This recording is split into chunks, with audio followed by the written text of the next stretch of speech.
chích điều dẫn để cho nó thích cái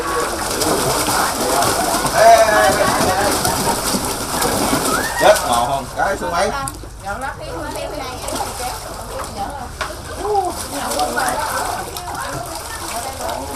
thôi đuối rồi, đuối giò rồi đấy.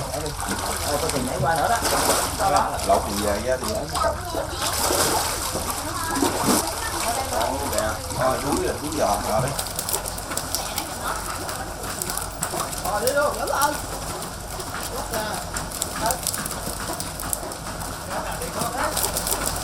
Kim không? Cá này là nếu như vậy thì chắc có khoảng 12-13 tháng.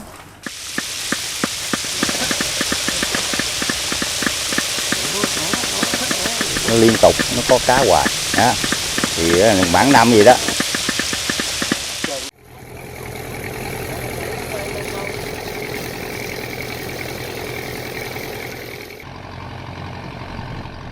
Đây là chiếc phà tải trọng nhỏ thường sử dụng để qua lại hai bờ sông Mekong.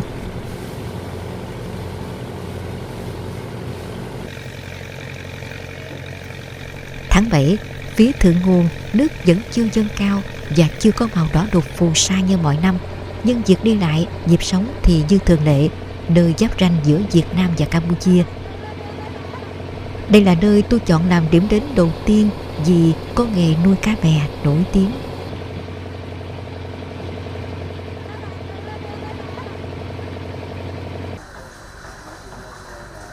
Chúng tôi đến xã Long Thuận, ven bờ sông Mekong, thuộc địa phận tỉnh Đồng Tháp. Nhìn từ xa là những ngôi nhà trên sông, thật yên bình và thi vị.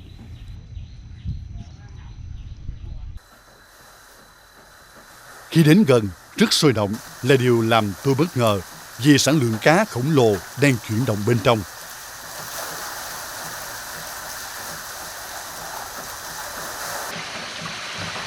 Ông Tư Nê có 4 bè nuôi cá, gồm cá he, ba sa và mè dinh. Mỗi bè kích thước rộng 7 mét, dài 17 mét và độ sâu 5 mét, tương đương một căn nhà ở đô thị.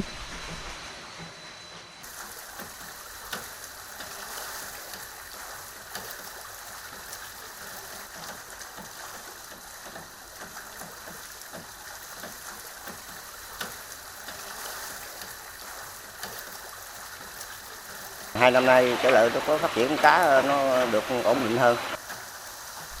Ông Tư Đê cho biết tùy loại cá nuôi sẽ cho sản lượng khác nhau. Nếu là cá he sẽ đạt 30 tấn mỗi bè một vụ.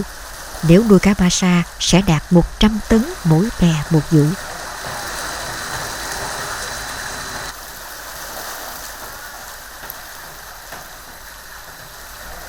Đó là điều làm tôi vô cùng ngạc nhiên và thú vị khi có dịp di chuyển trên dòng Mekong, con sông huyền thoại. Cái này là cái vùng trang thì cái mình dặn thêm cho hai bao.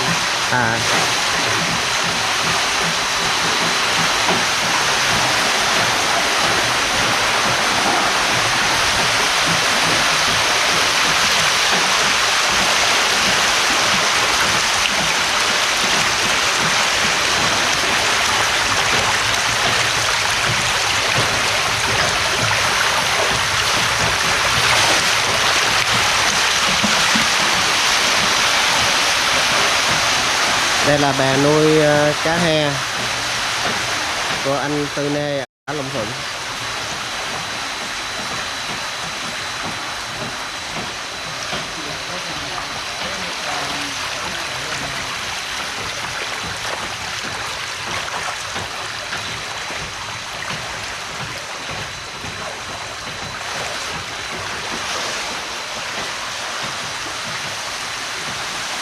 Tôi chỉ có mặt hàng, tôi chỉ nuôi có cá he với cá nồi dinh với cá bụng mà.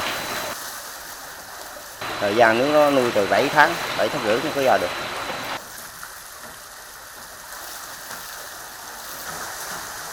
Ở đây, bè nuôi cá là tài sản lớn. Nó là tài sản để thế chấp ngân hàng mỗi khi vay vốn. Nhiều gia đình sở hữu 5-7 bè cá.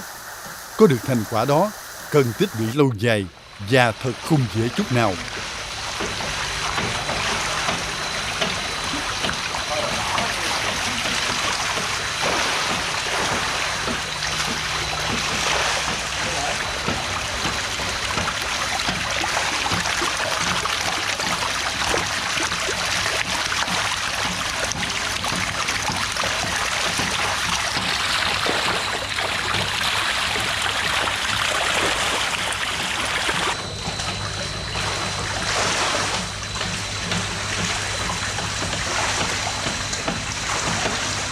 bây giờ ai thích gì nuôi nấy à. Đó, coi như anh em này thích cá he nuôi cá he, thích cá bụng nuôi cá bụng, rồi thích những cá lăng nha thì nuôi cá lăng nha, gu phi thì nuôi gu phi, anh em thích nuôi hồng nuôi hồng.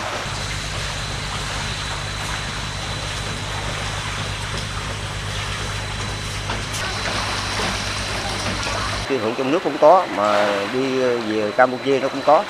Nhiều thì Campuchia nó bắt cá nhỏ hơn, nó mạnh hơn.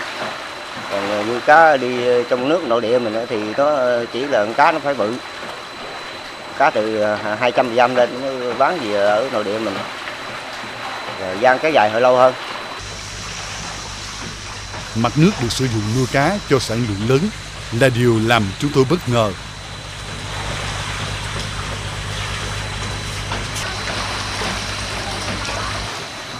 À, 6-14 này giờ nếu mà mình đóng mới nó khoảng bao nhiêu anh Tư? Theo cái bè mà đóng cây mà tốt mà cây cảnh đất rồi khoảng thì 6 triệu. Trời ơi mắc quá ha. Bè này của tôi là 64 sâu 6 mét, tôi thả nó là 21 con cá đó, rồi nó ra thì cũng khoảng từ 30 tấn cá. Bè nó ra là từ 200 mấy chục tấn cá.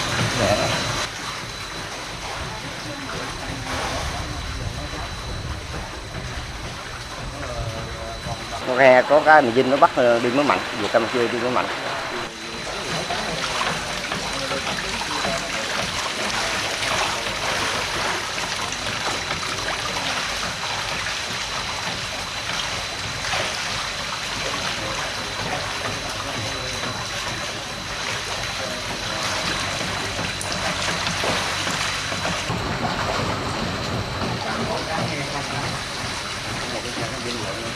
Thì tôi một lần thì có nuôi cá bụng cũng có, bây giờ thấy thị trường của cá he này nó cũng là mạnh. Thử giờ mình quay lại cá he, nuôi cá he nó thị trường nó có giá cả ổn định hơn.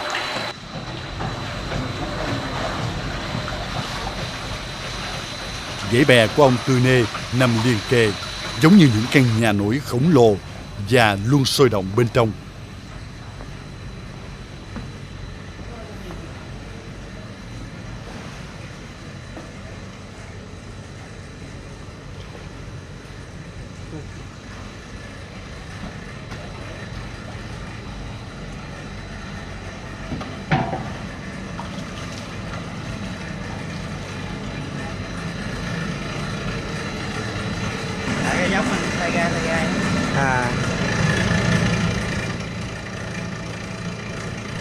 Người con của ông Tư cũng đang tiếp tục chuẩn bị thức ăn cho đàn cá mè Vinh. Thức ăn là hỗn hợp cám, cá tươi và các loại củ quả xay nhuyễn. Cách này giảm chi phí vì nguyên liệu tại chỗ có nhiều. Cái này cá gì đó?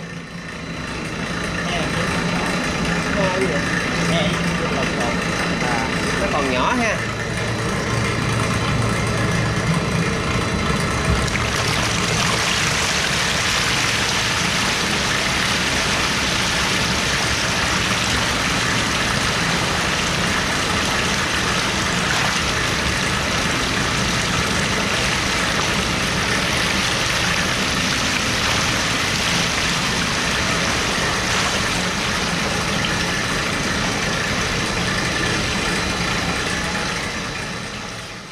Mong muốn là có cái là thị trường có ổn định, giá cả ổn định thì mình nuôi có lời.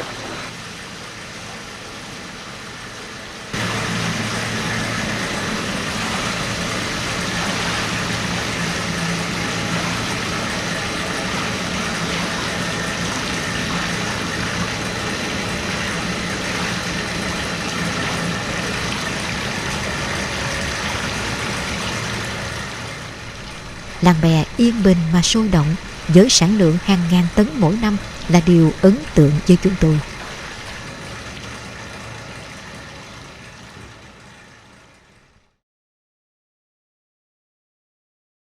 Sông Mekong chảy vào địa phận Việt Nam chia làm hai nhánh.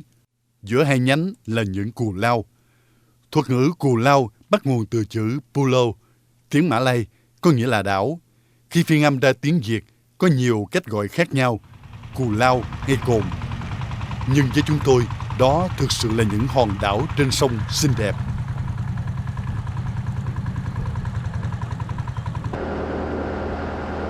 Càng về thượng nguồn, những hòn đảo càng trù phú vì vẫn nhiều phù sa bồi đắp và chưa bị nhiễm mặn.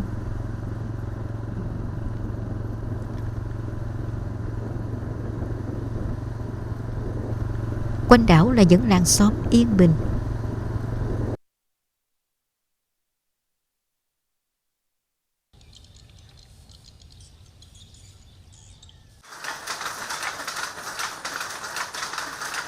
Chúng tôi ghé vào làng nghề dệt ở Long Khánh A. Làng dệt có tuổi đời lâu năm, chuyên sản xuất khăn rằn. Loại khăn được sử dụng phổ biến ở đây.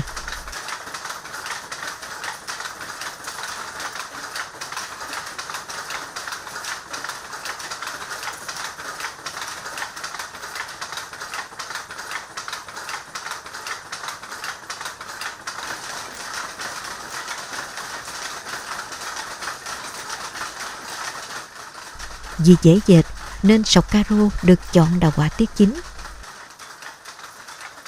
Những ô ly vuông vức với 2 đến 3 màu tạo nên một vẻ đẹp giản dị.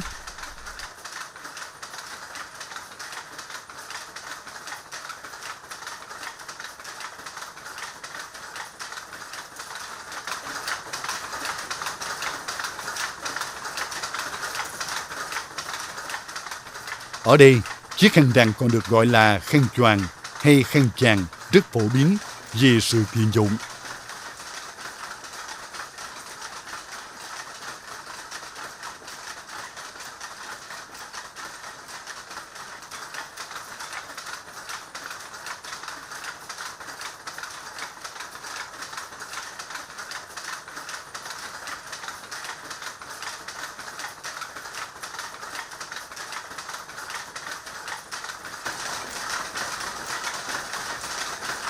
Công nghệ dệt và hoạt động du lịch phát triển, các xưởng dệt đã tạo ra nhiều sản phẩm đẹp từ nguyên liệu khăn rằn. Không chỉ giúp duy trì, bảo tồn làng nghề, mà còn góp phần đưa làng nghề trở thành những điểm mua sắm mỗi khi khách đến nơi này. Bạn có thể chọn một sản phẩm cho mình hoặc làm quà khi dạo quanh đảo Ngọc. Cái này cũng đẹp đó nè. Mua tặng đi.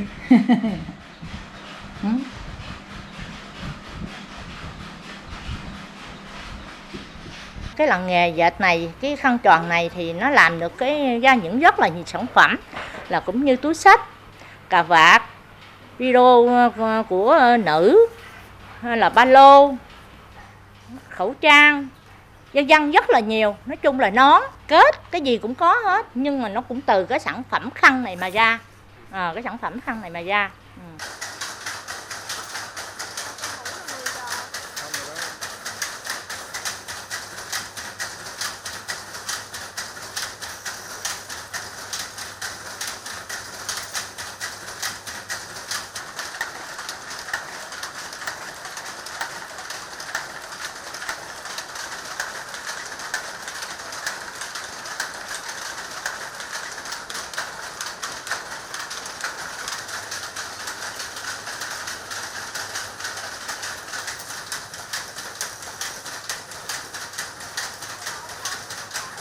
Mình phải làm lên như thế nào được cái sản phẩm mới cho nó đẹp mắt, nó có bắt mắt nhiều hơn với người tiêu dùng. Nói chung là tuổi trẻ hay là những người đi phượt hay là tất cả những người lớn tuổi đều dùng được hết, tại vì cái sản phẩm nó đa dạng mẫu.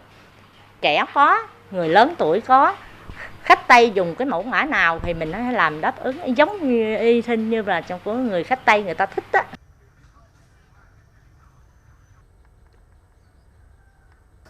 Nhịp sống yên bình và sôi động tạo một cảm giác đối nghịch ở chúng tôi. Địa bàn Long Khánh A, Long Khánh B, Phú Thuận A, Phú Thuận B và Long Thuận thuộc tỉnh Đồng Tháp nằm giữa hai nhánh của sông Mekong. Đất ven sông thường đón lũ lớn hàng năm. Vì vậy, sống trên những ngôi nhà sàn cao tránh lũ là tập quán lâu đời. Đến đây, bạn sẽ bắt gặp nhiều ngôi nhà sàn vững chắc. Điều đó phần nào phản ánh văn hóa cư trú theo mực nước thay đổi của sông Mekong.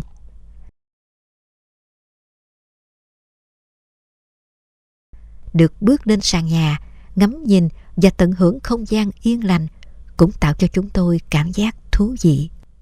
Tôi đó hả? Em mới nhắn với chồng Dạ. Đẹp lắm rồi cảnh.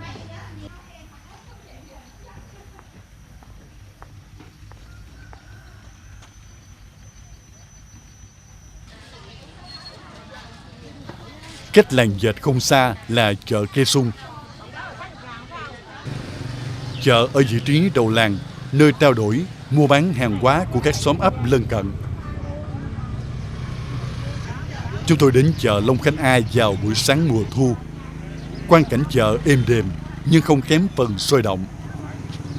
Nhà lòng chợ ghi rõ chợ Long Khánh A, nhưng nhiều người vẫn gọi là chợ Kê Sung. Có lẽ theo cách gọi phổ thông trước khi nhà lòng chợ được đặt tên. Ấn tượng nhất là chợ bày bán đủ loại hoa quả, nhiều màu sắc, tạo sự ấm áp và sung túc.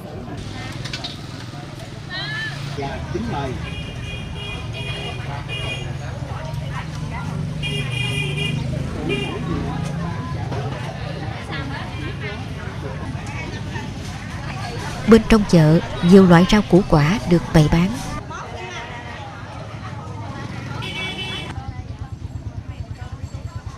Chúng tôi cảm thấy rất thích thú bởi chúng tươi nguyên như vừa được thu hái ngoài đồng.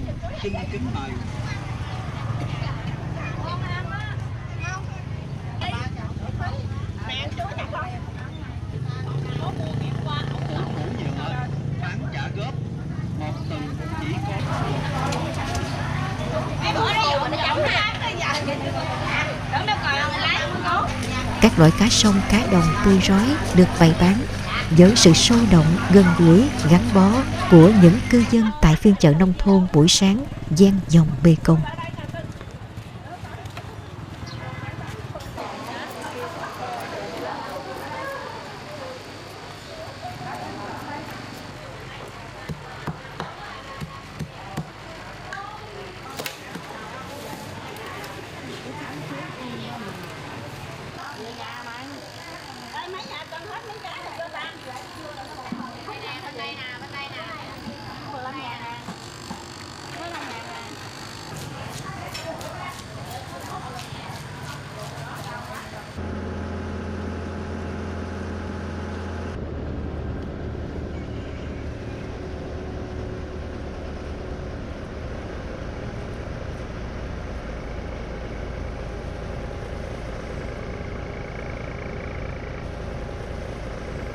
Để đến Long Khánh A, Long Khánh B, Phú Thuận A, Phú Thuận B và Long Thuận, chúng tôi phải di chuyển bằng phà trên sông Mê Công.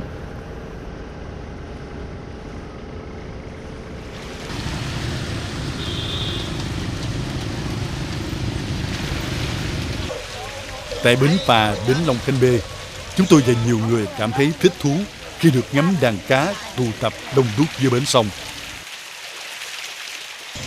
Nhiều khách vãng lai mua thức ăn mang đến để dụ cá về nhiều.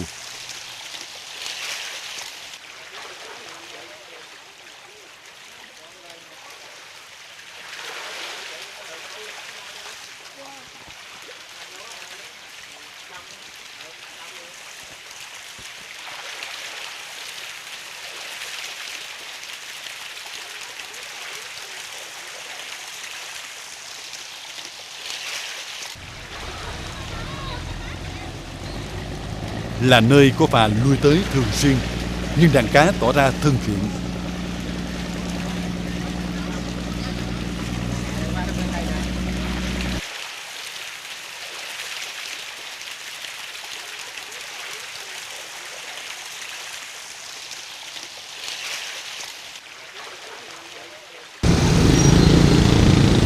Lúc mới là cá trên hồng nhỏ không à, sau này cá cha là tụ hợp nhiều cái lớn.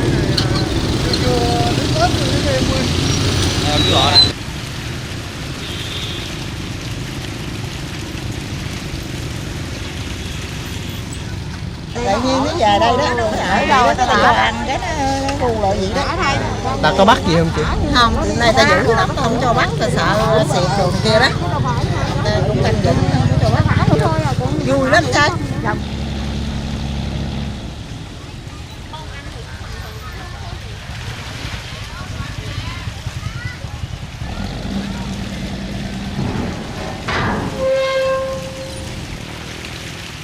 Bến phà thành phố Hồng Ngự nối liền với Long Khánh B có đông người qua lại ở hai bờ, nên có thể đoán nơi đây cư dân đông đúc và kinh tế phồn thịnh.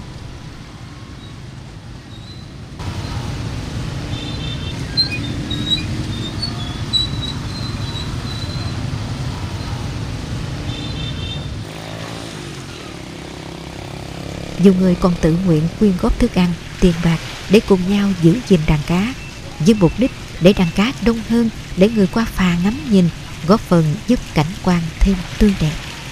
Những lúc nhàn rỗi, Tuấn Anh và những người cùng sở thích dành nhiều thời gian chăm sóc. Theo anh, đó là cách giữ gìn đàn cá cho sông Mekong, đồng thời đem đến niềm vui cho mọi người mỗi khi đến với đảo Ngọc.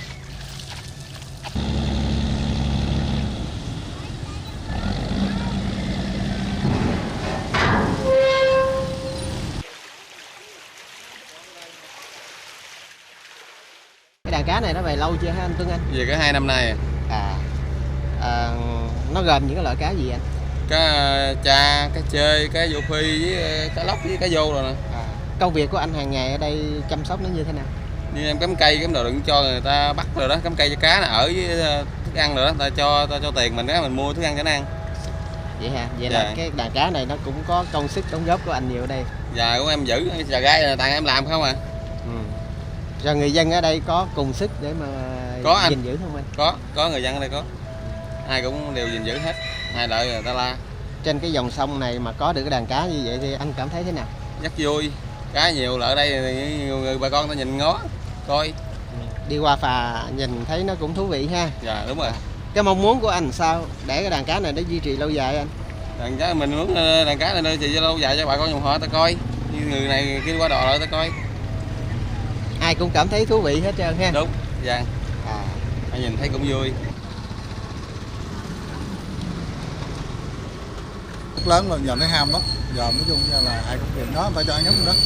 Mạnh nay nó cho ăn, gặp lời cho ăn à. Chứ đò nào cũng vậy. Nó mạnh nay nó mua cho ăn đó, mua là mạnh chuyến đò nào cũng cho ăn, nói chung là cá đây thì nó ăn cũng đầy đủ lắm.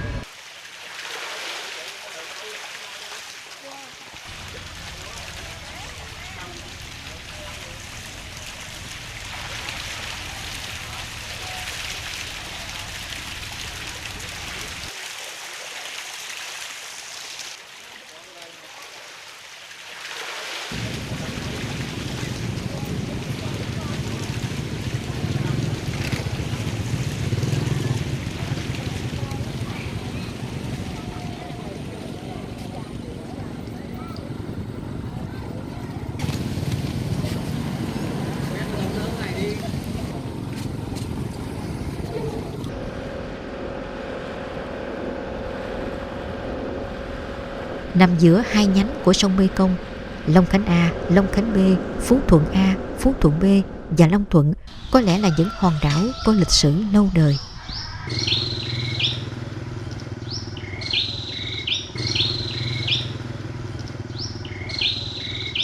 Dấu tích thể hiện rõ là những ngôi nhà cổ ẩn mình trong những vườn cây xanh mát.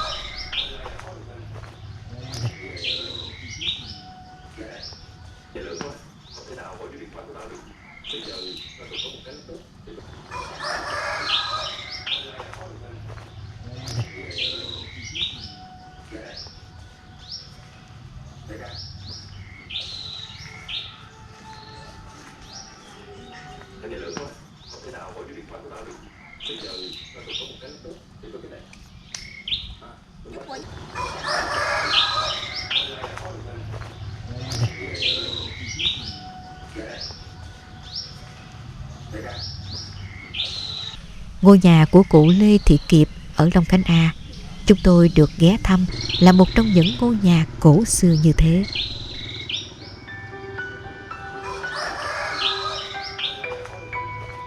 Dạ, ba mất còn mẹ. Hai được trăm à. Vừa năm nghỉ đó. Má là còn dâu thứ 10 cũng như dâu út đó. Thì út gái. Còn ba út trai. Nhà thờ. Dạ, của thờ. Cúng 4 năm cái lễ dỗ gì đó. Nội bà nội, rồi ông cố bà cố. Dạ. Rồi giờ tới ba. Ở bên đây là Ở nấu cơm rồi này kia gì đó, nấu nướng đây cái bưng lên nhà trên cúng, bưng lên phủ thờ cúng. Chị là con thứ mấy của bác? Này dâu thứ 8. Dâu thứ 8 hả? Dạ.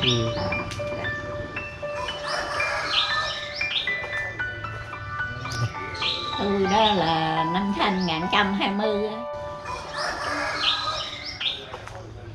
Cụ Lê Thị Kiệp hay còn gọi là cụ Mười đã hơn 100 tuổi. Việc đi lại khó khăn nhưng trí nhớ thì tinh tường. Cả tôi là đi hết rồi. Dạ, có bác là còn 5 mấy 6 mấy đồ đi cũng muốn hết nữa. Như ông nhà tôi đó, hồi đó ông mất mới có khá vậy. Cái ông ở đảng đó là mấy đứa này kêu tới ông cố ông tờ. ở ấp Long Hữu.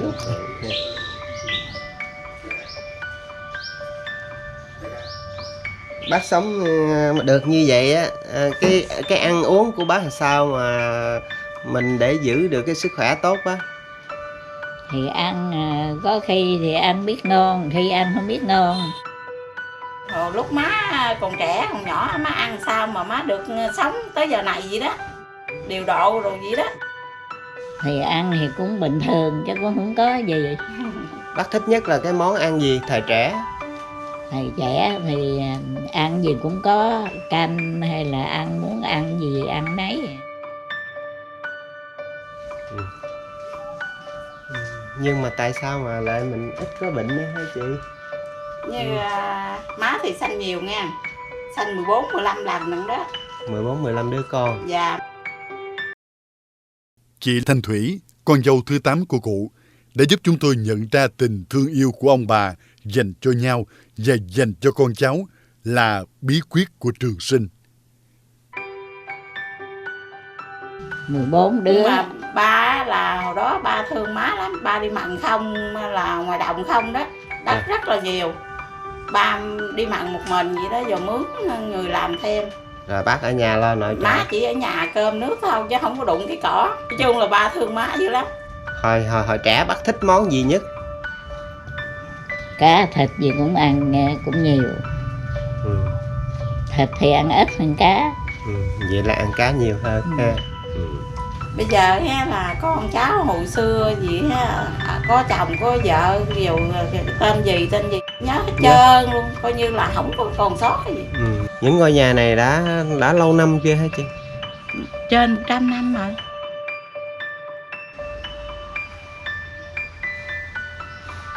Mà con của ông ba vậy, nói chung là ba má với lại con gì hiền không mà. Chị Thủy còn cho biết, không chỉ ông bà, những người con của cụ cũng sống độ lượng, ít tranh chấp với người thân, lối xóm. Còn với chúng tôi, sự yêu thương, tôn kính của con cháu cùng với nhịp sống chậm, không gian yên ngắn, trong lành, có lẽ giúp nhiều cư dân ở đảo Ngọc có tuổi thọ và sức sống lâu bền.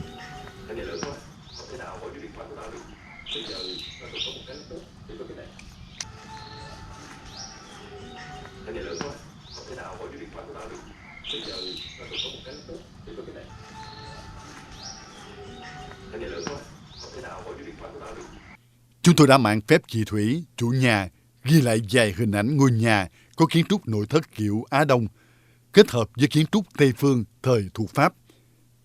Được biết, các thế hệ trước từng là những người đầu tiên khai khẩn, giỏi giang trong phát triển kinh tế và có địa vị xã hội thời bấy giờ.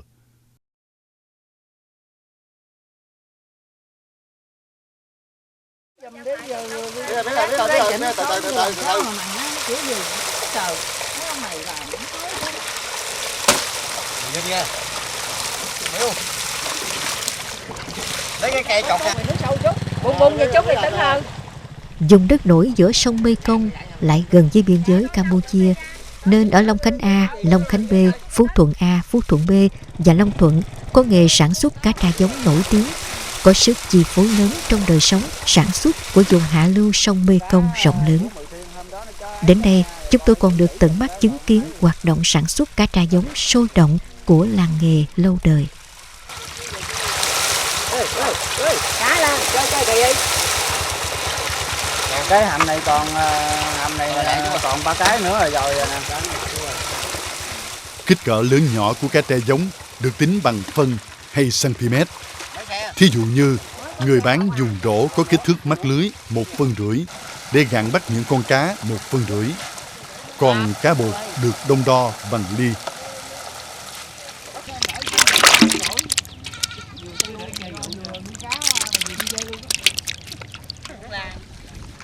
Sau này, việc mua bán với số lượng lớn nên việc cân đong có thay đổi bằng cách cân ký. Có lẽ việc này sẽ chính xác và sòng phẳng hơn.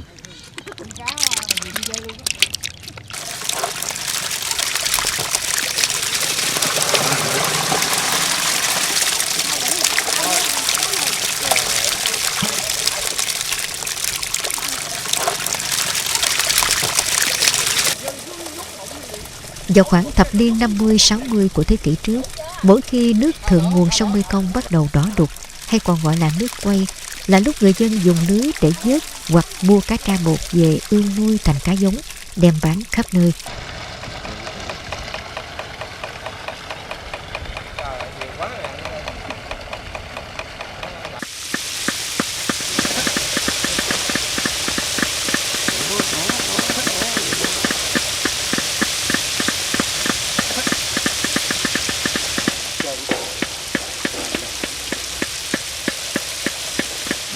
Bung ra cái lọng. Bởi vậy, tại đồng bằng vùng hạ lưu sông Mekong rất dễ gặp hình ảnh những ghe bán cá tra nuôi len lỏi khắp các xóm ấp hẻo lánh mà người bán gọi là miệt dưới.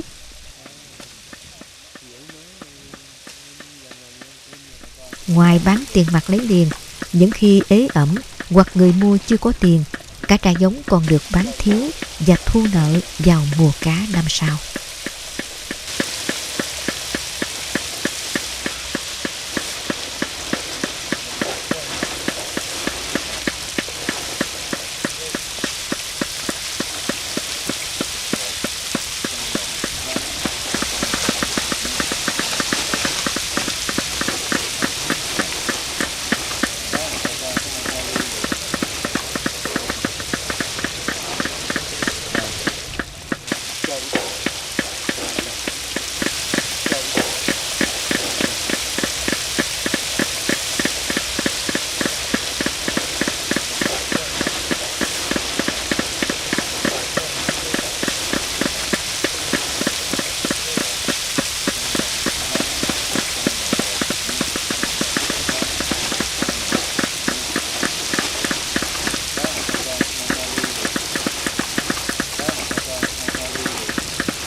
Không chỉ khai thác con giống ngoài tự nhiên, ở đây còn sản xuất con giống cá tra theo phương pháp sinh sản nhân tạo, cung cấp khắp nơi cho nghề nuôi, sản xuất chế biến cá tra ở đồng bằng sông Mekong, góp phần đưa sản phẩm cá tra của Việt Nam đến với nhiều quốc gia trên thế giới.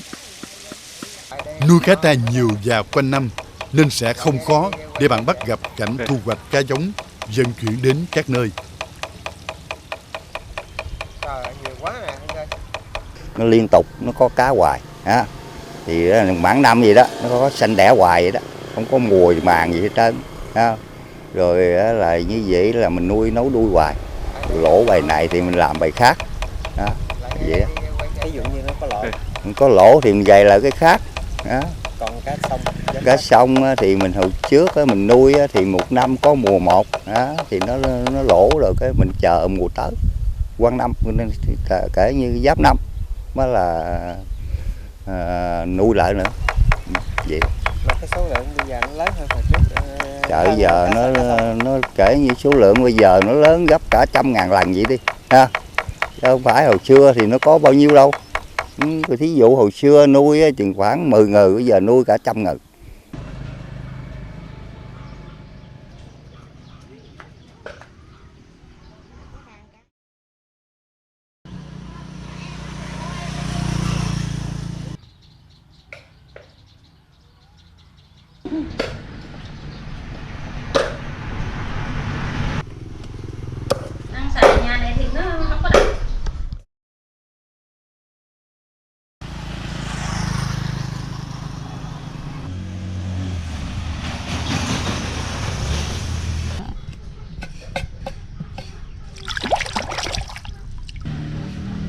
hầm không đó, quá tràn nhiều. Bây giờ phải gặn lên bắt rồi mới thả các con xuống được. Hạt nêm rồi cho nó vừa Ngon ha. Trước khi thả đợt cá giống kế tiếp, các chủ ao thường phải tát cạn nước, xử lý nền đáy, phơi ao để ươm nuôi đợt giống mới. Số cá còn sót lại thường được chủ ao bán cá thịt hoặc phi lê, ướp gia vị, phơi khô, trữ lại làm món ăn tích trữ lâu dài. Đây là món khô ngon chỉ có ở nơi này. Và chúng tôi cũng không ngạc nhiên khi được chủ nhà vừa gặp tình cờ mời cơm hoặc biếu tặng vài con cá tra tươi ngon. Bởi tính cách người Cù Lao là chân chất, hiếu khách và phóng khoáng. Cá này mình làm khô ha sao chị? Khô. Trời, ngon biết nhiều nữa ha. Cái đầu cá rồi xay lại làm thức ăn cho cá. Cái đầu này kho ngon. Làm gì? Kho nấu chua gì ngon dữ lắm, cái đầu nó vô khô. Vậy hả? Dạ. Trời, nhìn làm giống cá khỏi Mấy hậu. Nè mình đâu có đánh dãy đâu, chặt nhanh lắm. Có cái xẻ nó lâu. Ôi trời, đâu có thời gian chị. Vậy hả? Tưởng mà có thời gian thì tôi mang cho về tới chỗ nào đó rồi ăn, đặt cho nó chua vậy.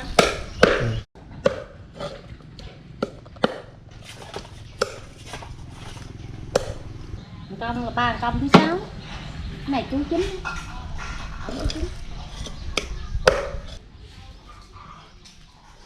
Long Khánh A, Long Khánh B, Phú Thuận A, Phú Thuận B và Long Thuận giờ đây cây trái quanh năm. Chúng tôi thăm vườn còn được gia chủ mời ăn trái cây tùy thích. Những trái xoài xanh ăn giòn ngọt, trĩu cành cho thấy sự trù phú của vùng đất giữa sông Mekong.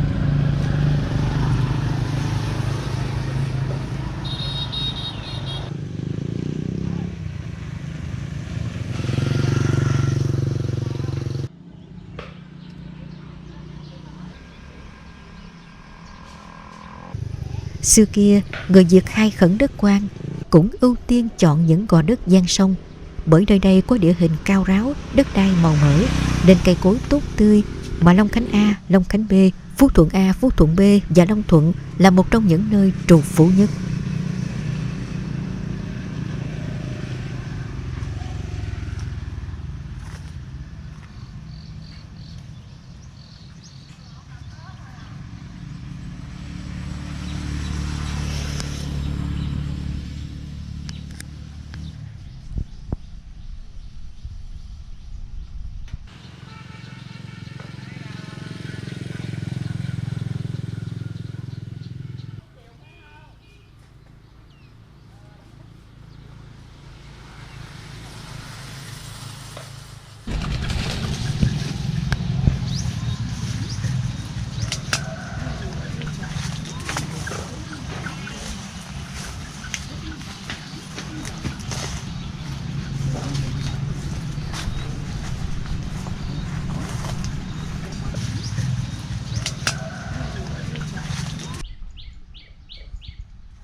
Kiếm bày trái chín ăn chơi.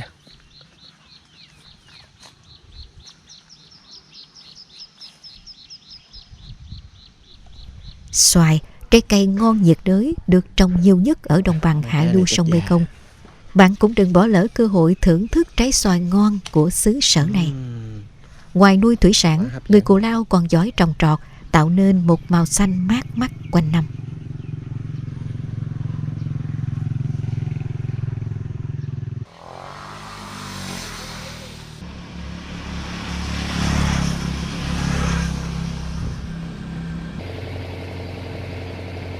Thực ra, Long Khánh A, Long Khánh B, Phú Thuận A, Phú Thuận B và Long Thuận là hai cù lao riêng biệt.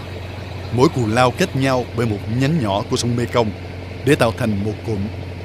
Đó là cụm cù lao đẹp liền kề, trù phú trên sông Mekong.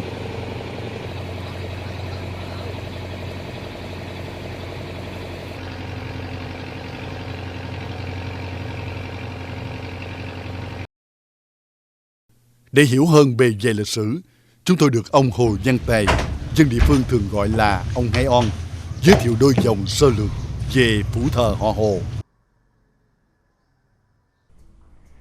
Ngôi nhà chọn làm phủ thờ được xây dựng lại năm 1911. Theo ông Hai On, ông Hồ Đăng Quang và ông Hồ Dương Liễu là hai anh em ruột. Sau khi tham gia đánh thắng quân xâm lược ở trận Rạch Gầm Xoài Mút năm 1875, hai ông được nhà vua cho trấn giữ vùng đất với hai cù lao hiện giờ. Bên trong ngôi nhà sàn rộng rãi với nhiều vật dụng bàn ghế, tủ thờ, quanh phi, câu đối là đồ gỗ cẩn ốc xà cừ được chạm khắc khá tinh xảo. Hình ảnh ông bà Hồ Tư Trực, cháu đời thứ tư của họ Hồ, được đặt trang trọng.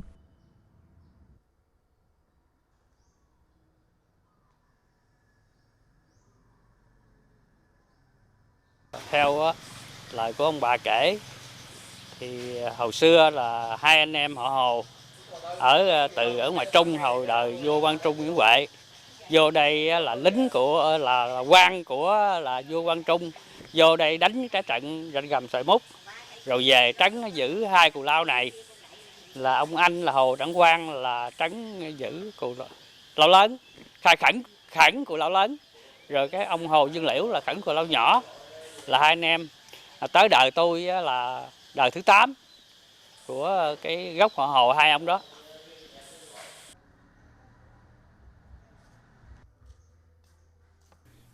Ngôi nhà là phủ thờ được xây dựng lại năm 1911 trong không gian vườn rộng rãi, thoáng mát. Màu xanh thiên nhiên bát ngát là gam màu chủ đạo, quán xuyến toàn bộ ngôi nhà, kết hợp với lối kiến trúc Pháp, nên từ xa nhìn vào có vẻ trầm mặc cũ xưa.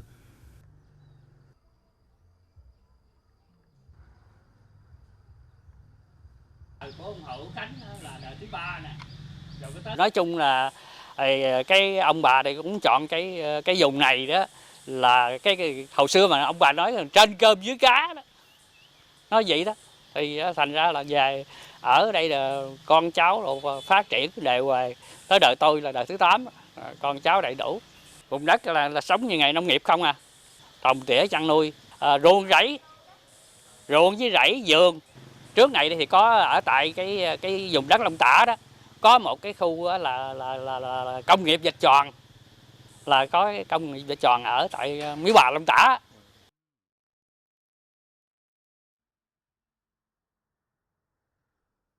Gian các con lộ hay lẫn khuất trong các xóm ấp là những ngôi nhà bề thế có dáng dấp cũ xưa, chứng tỏ gia chủ là những người giỏi giang trong hoạt động sinh kế, vừa giỏi làm nông nghiệp, vừa giỏi thương mại, vừa giỏi trong hoạt động sản xuất tiểu thủ công nghiệp.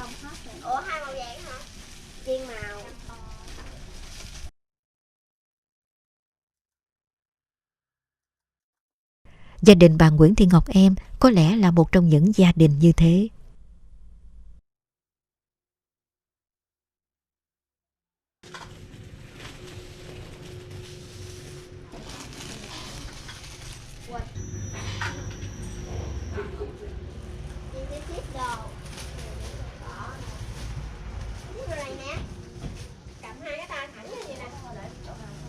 Bà Ngọc Em cho biết, trước kia gia đình bà làm nghề ruộng, buôn bán sản phẩm lụa tơ tằm và tạp hóa. Nhờ sự giỏi giang của cha mẹ nên đã tích lũy đủ tiền cất lên ngôi nhà gỗ bề thế khi tuổi đời còn rất trẻ. Đến nay, ngôi nhà sàn gỗ ba gian lợp ngói vẫn được bà kế thừa giữ gìn nguyên vẹn mà bà lấy làm tự hào.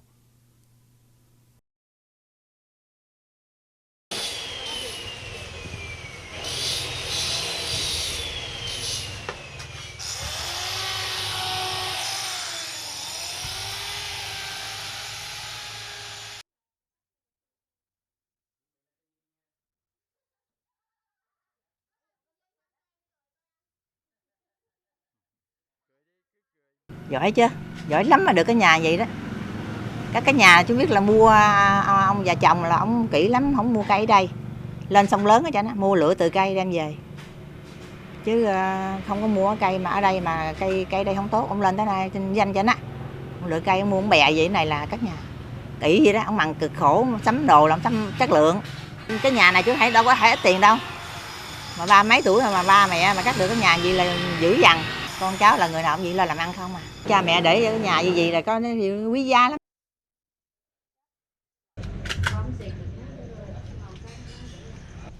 Hiện nay các thế hệ con cháu của gia đình bà luôn chí thú làm ăn. Có lẽ cũng nhờ kế thừa về tính cách, về thành quả để lại của thế hệ trước.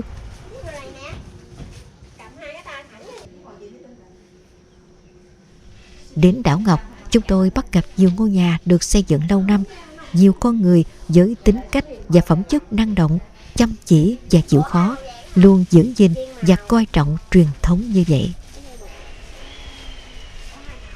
Quý lắm. Đây là tôi ở đây chứ tu bổ cái gì hư là tôi sửa. Tôi bổ thêm vô cho nó chắc chắn để mình ở còn lâu dài nữa. Rồi còn sau này nữa, nó nối tiếp ông bà nữa. Ngày xưa là cực khổ mà để sắm được cái nhà gì thằng là cho nó thấy, cho nó nhớ ông bà nó hồi xưa cực khổ cỡ nào, thấy không? Ngoài trồng trọt làm vườn, tiểu thủ công nghiệp, người Cù Lao còn giỏi mua bán nên góp phần đem đến sự phồn thịnh. Tương lai, đảo Ngọc sẽ phát triển ở tầm cao mới, nhưng thông qua gia phả của những dòng họ định cư lâu đời, giúp chúng tôi hiểu thêm bề dày lịch sử, những con người có công trấn giữ, khai mở vùng đất Cù Lao xinh đẹp.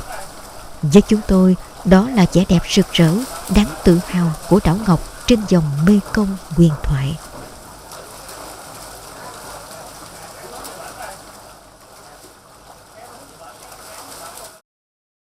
Thiên nhiên ưu đãi với hệ sinh thái đa dạng, con người năng động và thân thiện đã góp phần tạo nên sự trù phú sôi động cho đảo Ngọc trên dòng Mê Công. Gian các nhánh nhỏ của sông Mê Công thuộc địa bàn Long Khánh A, Long Khánh B, Phú Thuận A, Phú Thuận B và Long Thuận là những vạt đất bãi bồi đỏ hồng phù sa và mịn màng, nên hoạt động kinh tế chủ yếu là trồng lúa, hoa màu và làm vườn. Điều dễ nhận thấy là màu xanh bạc ngàn của hoa màu, cỏ cây và hoa trái.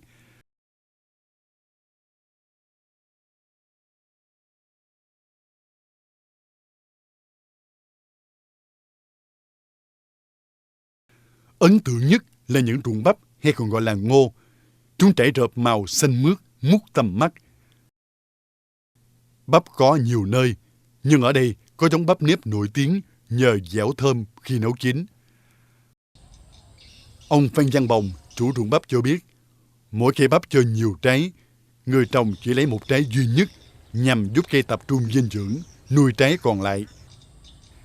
Trái được hái bỏ gọi là chàng hay bắp non. Bắp non là thực phẩm tuyệt vời của con người. Từ lúc gieo hạt đến lúc thu hoạch khoảng 2 tháng, việc bán sản phẩm cũng dễ dàng.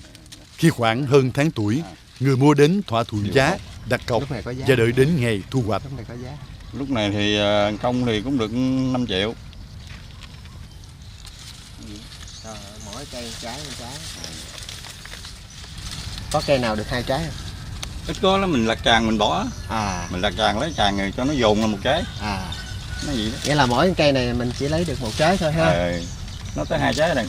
Tràn này, nè 2 trái này, mình lấy trái mà. Trước đó nữa, ở vùng đất này trồng gì? Thì trước đó nữa cũng bắp không chứ không có làm gì nữa chứ. Quanh năm số tháng. Quanh năm trước đấy. Rồi sau này mới có mấy người mơi hàng bông nè. Giờ mới sang là hàng bông, giờ mấy người phá làm bắp thì cũng làm vệ sinh lại chuyện cũ lại. Mỗi cây trái nào trái nấy rất là to. Này chắc cũng gần thu hoạch rồi hả chú? Giờ nó đưa này đúng 2 tháng, năm mới 4-5 bữa nó có lẽ. Rồi ta đến người ta tận ruộng người ta mua không hay là mình chở đi bán? Đến tại chỗ người ta mua. Ta mua cấp mà có tràn nó chút xíu rồi. Nó ta mua trước. Đó. Chừng nào mà được ăn thì người ta qua ta bán. Đó, cái đây mình chuẩn bị trồng cái cây gì hả cô? Cải mì dúng.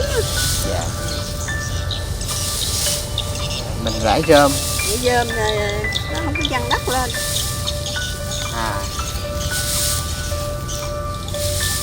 Một năm ở đây mình trồng mấy vụ? 3-4 vụ, 4 vụ. Gồm những cái cây trồng gì hả cô? Hả? Gồm những cái cây trồng gì? 4 vụ, vụ đầu mình trồng gì? đầu trồng bắp rồi bí rồi đó, bí như bí đó vậy đó. Rồi sao mới chuyển qua bên cải? Cải. Đất thấy hình như có vẻ tốt đó cô. Dạ, đất phù sa. Đất thì không có ngập mà nặng phân.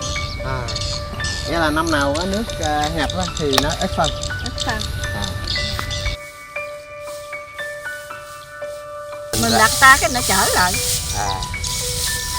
Vậy cái mình rải lên cái dòng đất ha. Mình làm cho nó dễ gì cho nó im nè. Cho nó êm đất ha. Im đất. Như nắng nè.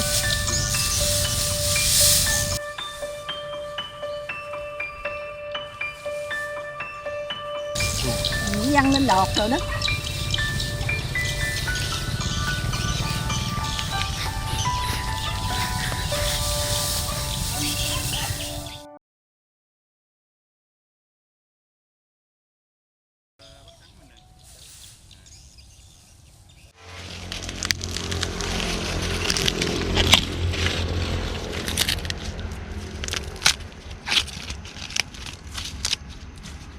Thật thú vị, chúng tôi được anh Trần Thanh Tiền, một cư dân ở Long Thuận, tận tay hái những trái bắp tươi ngoài đồng ruộng để thết đãi chúng tôi.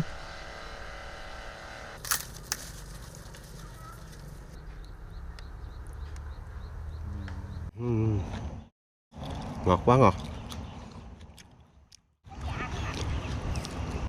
Vị ngọt thanh của bắp cùng với lòng người rộng mở giúp chúng tôi cảm nhận trọn vẹn sự ngọt ngào, trù phú và tuyệt vời khi đến nơi này. Vừa chín tới là ý em nói là đừng có để nó già quá phải không? Đúng 58 đến 60 ngày. Như trái này là vừa này. Trái này ha. Nửa đỏ nửa trắng.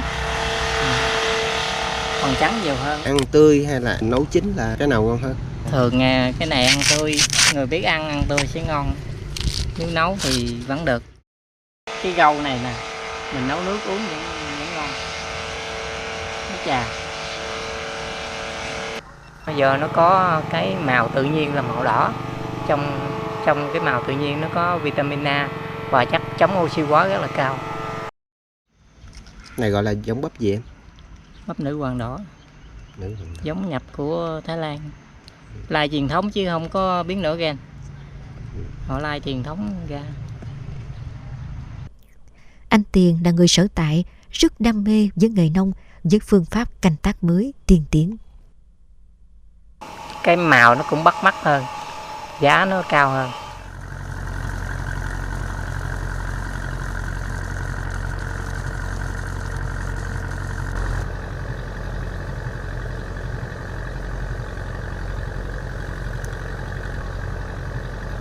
Hôm nay là ngày thứ 5 trong chặng hành trình đến đảo Ngọc trên dòng Mekong. Do nằm giữa hai nhánh của sông Mekong nên muốn đến Long Khánh A, Long Khánh B, Phú Thuận A, Phú Thuận B và Long Thuận hoặc qua lại giữa các nơi này, chúng tôi phải di chuyển trên những chuyến đò ngang hay phà.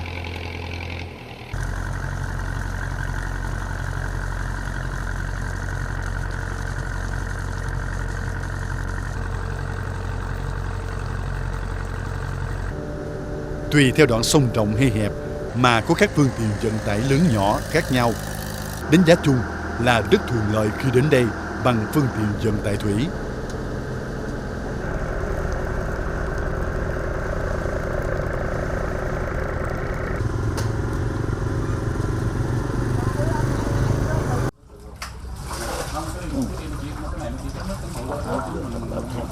Cũng như các địa phương khác, Phú Thuận B là địa phương có nghề ươm nuôi cá giống lâu đời với rất nhiều loài cá nước ngọt. Một trong những người nuôi nổi tiếng là anh Trương Văn Điền với nghề ươm nuôi cá lăng nha. Này mình thích cho nó lên trứng rồi ha. Đúng rồi. Thích. Con cho được lên đẩy lên trên này nào quay. Hôm chúng tôi đến cũng là lúc anh Điện đang cùng các nhân công thực hiện các thao tác chăm sóc cá lăng nha ở giai đoạn cho trứng. Cái đó là mình đứt điều dẫn để cho nó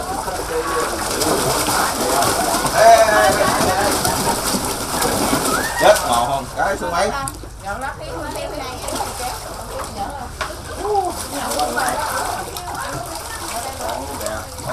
Đuối giò rồi đấy.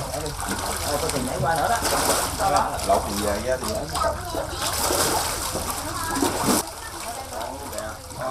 đuối giò rồi đấy.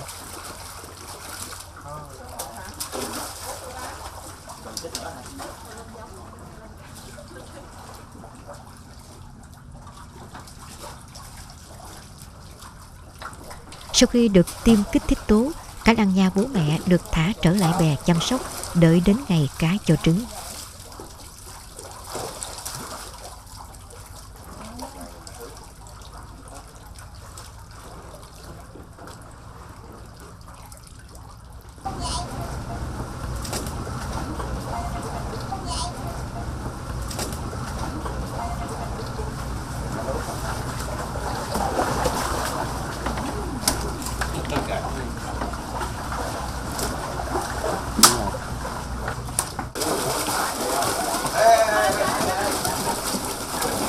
Chết ngọt không? Cái để mất sức. Trước nay thì cái dòng sông này thì nói con cá này thì hầu như ít lắm, hiếm lắm. Thì một mặt là nó cũng hầu như là sắp tuyệt chủng, mình nghĩ là vậy. Thì một mặt thì mình tự hào là vì mình nghiên cứu và mình sinh sản ra đến nay thì nó cũng đã là cũng khá tốt rồi. Thử ra là một mặt là mình đem lại cái nguồn giống không bị cái như là không bị mất đi, là cũng tự hào và cũng góp phần cái như là tạo một cái công ăn việc làm cho cái người mà dân mà nuôi cá bè.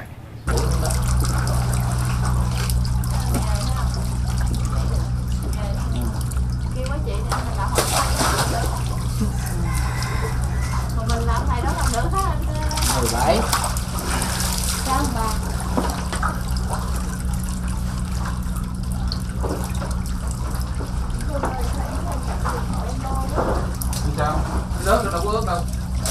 Đầy thôi à. Em ba.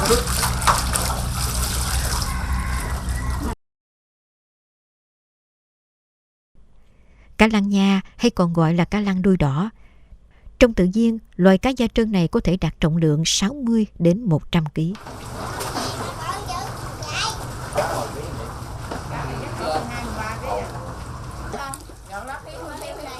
Nhưng cá lăng đuôi đỏ trong tự nhiên ngày một ít dần. Vì vậy, năm 2005, anh Điền đã bắt đầu chú tâm đến việc cho cá lăng đuôi đỏ sinh sản bằng phương pháp nhân tạo.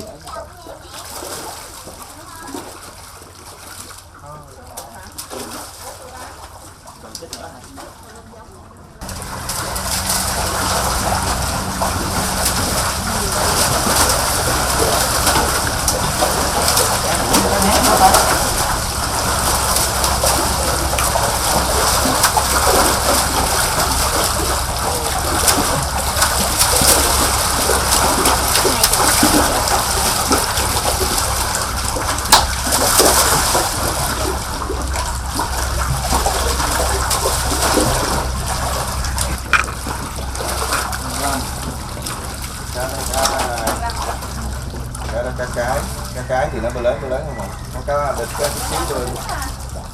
Cá này đang mình khám rồi, mới khám xong 2-3 ngày nay rồi, đang cho chích không, tại vì nó quen rồi chứ bình thường mà ấy là đưa lên nó chạy dữ lắm, nó làm dữ lắm. Chích nó không đau, nó không quậy gì hết. Đó là từ mười mấy năm rồi đó, bị va chạm mà. Dưới khi mình bắt vô lưới đó, có đôi khi nó bị say sát, cọ vô lưới nữa.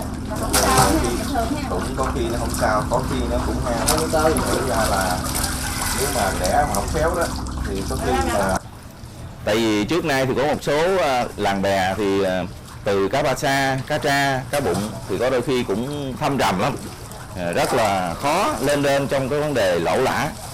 Khi mà người ta tận dụng cái con cá lăng này, có thể nếu người ta nuôi thì thấy có hiệu quả, thì tuy có lúc không cao nhưng mà sống được. Từ chỗ đó mình cũng thấy cũng tự hào một phần là mình đem lại cái nguồn sống cho cái người địa phương. Nhiều lần anh tìm cách đặt mua cá bố mẹ ở Campuchia để sản xuất con giống. Qua nhiều lần thất bại, năm 2007 anh cho cá lăng đuôi đỏ sinh sản thành công.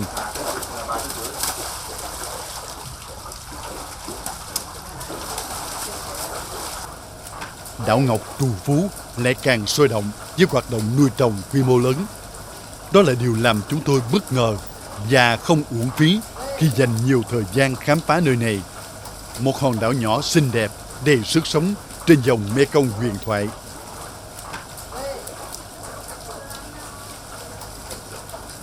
Mỗi con cá lăng bố mẹ có trọng lượng hơn 10 kg. Gây dựng lâu năm nên có thời điểm đàn cá lăng sinh sản của anh Điền số lượng hơn 400 con. Sở hữu đàn cá lăng này là điều hiếm có. Để làm ra một cái công việc, thứ nhất là mưu sinh, thứ hai là mình bảo tồn được một cái nguồn, một cái loài cá nào đó, thì đó cũng là một cái tự hào. Đó. Thì người nông dân thì nếu mà làm được cái gì đấy thì nói chung chắc chắn là mừng lắm.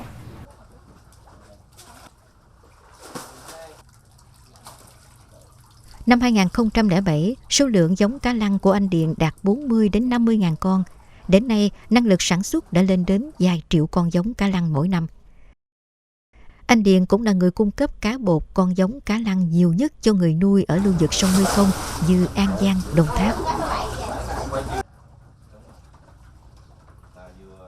Sản xuất được lượng lớn cá giống, anh có lời mà làng bè cũng có thêm đối tượng nuôi mới hiệu quả hơn.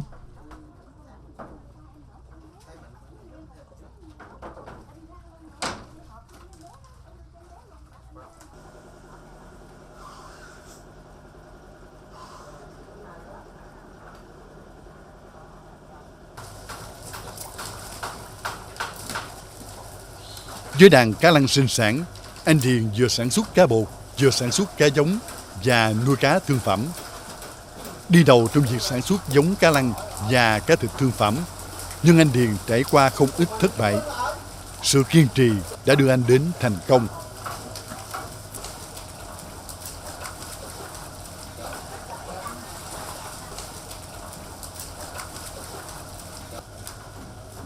Hôm chúng tôi đến cũng là lúc bè cá lăng của anh vào đợt thu hoạch. Những con cá lăng đuôi đỏ có trọng lượng hơn 1 kg được chuyển từ bè nuôi vào ghe đục. Loại ghe có cấu tạo nước có thể lưu thông với bên ngoài. Sau đó, cá lăng nha được chở đi bán các nơi. Nó vừa là đặc sản của đảo Ngọc, vừa góp phần tạo nên một cảnh quan sôi động trên dòng Mekong.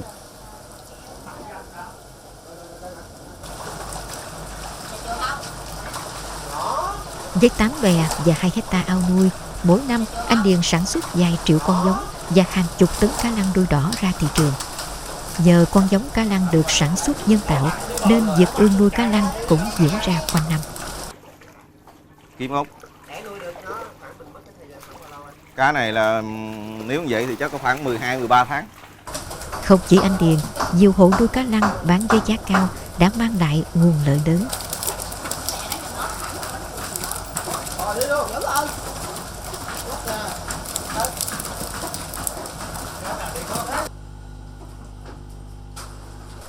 Ở nhiều vụ nuôi, giá cá lăng lúc cao nhất 120.000 đến 130.000 đồng một ký.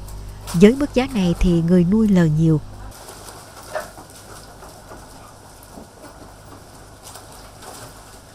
Dùng đầu nguồn thì nhờ có cái là cái sông lớn, thứ hai nữa nguồn nước nó dồi dào, cái lượng oxy nó trong nước nó cao thì cá nó thích hợp, thích nghi với cái môi trường sông Cửu Long vậy lắm. Nói chung là nó thuận lợi về cái mặt sông nước rồi đó, là nó thích, nó mau lớn. Cũng như nhiều loại thủy sản khác, cá lăng được nuôi trên sông Mekong, thu hoạch và được đưa đến khắp các thành phố lớn của Việt Nam và bán sang tận Campuchia, bởi đây là loài cá cho chất lượng thịt ngon. Tận mắt chứng kiến nghề nuôi cá lăng nói riêng, nghề nuôi cá nói chung, giúp chúng tôi hiểu thêm sự trù phú, sôi động của vùng đất, sự hào phóng của dòng Mekong, sự năng động sáng tạo của con người, mang đến những sản vật, góp phần làm phong phú cho ẩm thực, cho sự giàu có của đảo Ngọc. Còn với chúng tôi, với góc nhìn của khách phương xa, đó là trải nghiệm tuyệt vời.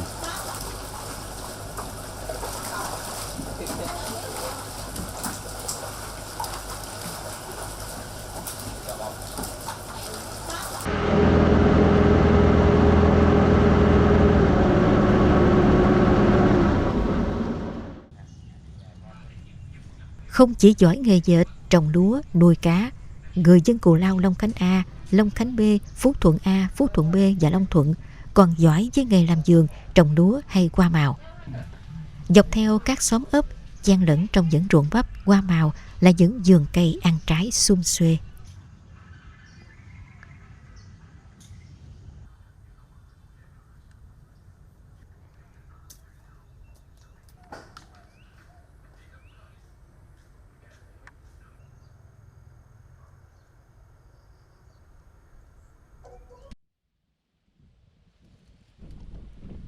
Ngày thứ 6 của cuộc hành trình khám phá đảo Ngọc trên sông Mê Công, chúng tôi đến vườn nho của anh Nguyễn Thanh Tuấn, hay còn gọi là vườn nho Ba Tuấn ở Long Khánh B.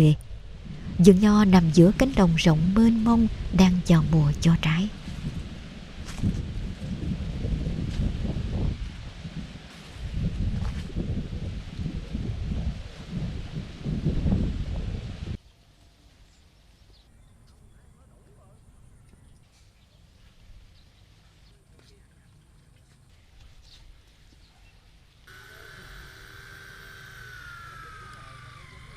Anh Nguyễn Thanh Tuấn, chủ vườn cho biết, sống ở vùng chuyên trồng lúa và cây ăn trái lớn nhất Việt Nam, ít ai nghĩ đến việc trồng nho. Riêng anh thì rất đam mê. Vì lẽ đó, anh Tuấn chuyển toàn bộ diện tích sản xuất của gia đình lập trang trại trồng nho. Điều bất ngờ là vườn nho trĩu trái, năng suất có thể sánh với những vùng nho chuyên canh lâu đời. Anh Tuấn cho biết, nho thích hợp khí hậu, thổ nhưỡng, nhất là đất phù sa ven dòng Mê Công. Sự chịu khó và chăm sóc khéo léo của gia đình đã giúp vườn nho trĩu trái. Đó là điều làm chúng tôi bất ngờ, càng giúp chúng tôi cảm nhận rõ hơn, ngoài thiên nhiên trù phú còn có sự khéo léo, tài hoa và bao mồ hôi công sức của người Cù Lao đổ xuống để có những thành quả ngày nay. Giữa không gian mênh mông nắng và gió của sông Mê Công, giữa màu xanh ngọt ngào của vườn nho trĩu quả, chúng tôi thầm cảm ơn sông Mê Công đã tạo nên thiên nhiên trù phú, nuôi sống bao con người và đem đến cho chúng tôi bao điều bất ngờ thú vị.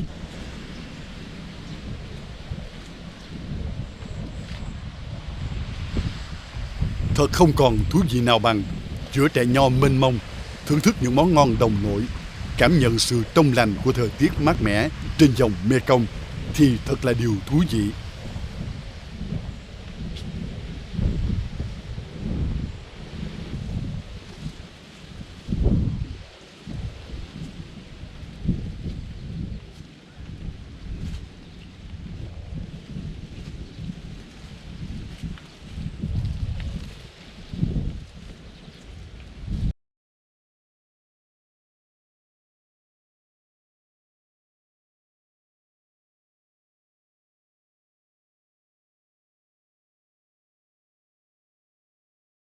Tôi nói thiệt là lúc đầu mà tên đem giống về trồng là tất cả bạn bè rồi đều chửi nói tôi là ngu, đồ dở hơn. Nói mình đây làm gì trồng nho thôi, phải đầu tư về trồng cho tốn tiền. Mình khi giống nho đâu phải rẻ đâu. Nó ngoài 100.000 một cây này, khi tới trồng hết diện tích này tới 1.000 mấy chân gốc. Giá tiền cũng khá cao, tiền giống như bỏ tiền giống thôi không. Chưa kể tới tiền còn đầu tư, còn làm vàng, làm đồ, tiền thuê nhân công, vì tiền lên bờ bao luôn. Chưa kể rồi. Mà thông thường người ta trồng cái cây mới, người ta trồng thử nghiệm chút đỉnh ban đầu để mà rút kinh nghiệm. Làm sao mà anh làm một cái đông, một cái trên một cái diện tích như vậy, anh suy nghĩ làm sao mà anh làm vậy? Mình cũng nghĩ, mình không ngờ lúc đầu hai chồng tiếng xin thử nghiệm trồng thử được 200 gốc thôi, nếu được mình không mình có trồng luôn. Mà sau thì giờ tới mãi mình suy nghĩ nha, nếu mình trồng đạt rồi đó mà mình không trồng được nhiều để uổng thôi, chẳng nó hai chồng thôi, liệu trồng được nhiều thì được thành công, mình được nhiều. Còn nếu mà mình trồng đạt rồi mà số lượng ít quá, tích lắm. Cho nên mình trồng đầu tư vô trồng cái một nhiều luôn. Cái nho không phải bình.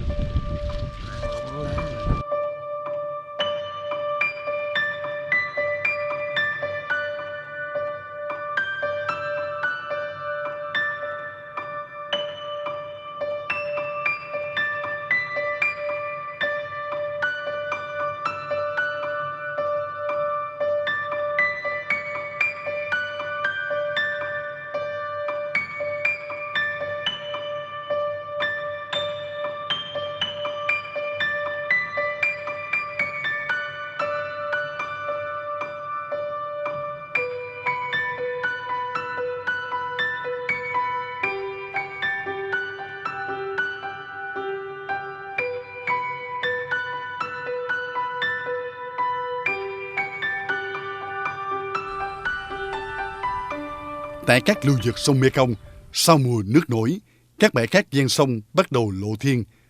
Nơi đây trở thành những bãi tắm tuyệt vời.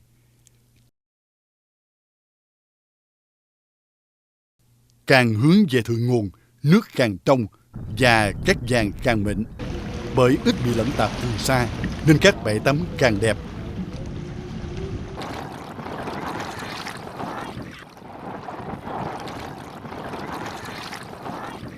Cuối tháng 10, các bãi tắm ven sông Mekong bắt đầu nhộn nhịp. Nó được ví là những bãi tắm dành cho những người sống xa đời dương. Nghĩ lại, thiên nhiên cũng thật công bằng. Long Khánh A, Long Khánh B, Phú Thuận A, Phú Thuận B và Long Thuận cũng không là ngoại lệ. Nhưng đẹp nhất là bãi tắm đầu cồn Long Khánh A. Diện tích ước chừng 1 hectare, rất được nhiều người yêu thích bởi nước trong xanh và cát vàng mịn. Chúng tôi cũng được dịp đến đây để hiểu thêm về thiên nhiên trong lành và sinh thái đa dạng của đảo Ngọc. Điều này đã thực sự cuốn hút chúng tôi và nhiều khách xa mới đến. Tôi có dịp ngắm toàn cảnh bãi tắm trên sông Mekong bằng chiếc thuyền máy.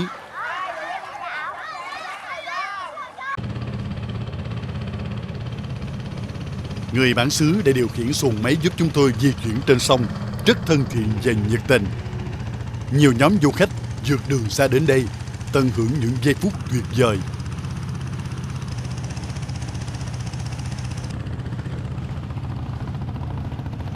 Bãi cát vàng ống ẩn dưới làn nước trong, ngọt và mát lành. Đó là những ấn tượng đầu tiên của nhiều du khách khi đến vui chơi ở cồn cát này. Ở bên đây nước thì cồn này nó sạch sẽ rồi, mình tắm nó thoải mái. Rồi lâu lâu mình cũng muốn xả chết rồi mình đi vậy cho nó khai phá người. Trong tuần mình làm việc rất là nặng nề đúng không?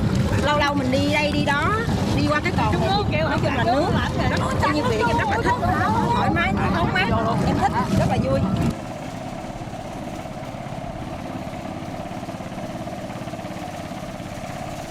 Mekong, một trong 9 dòng sông hùng vĩ của thế giới với gần 5.000 km, bắt nguồn từ Tây Tạng, Trung Quốc.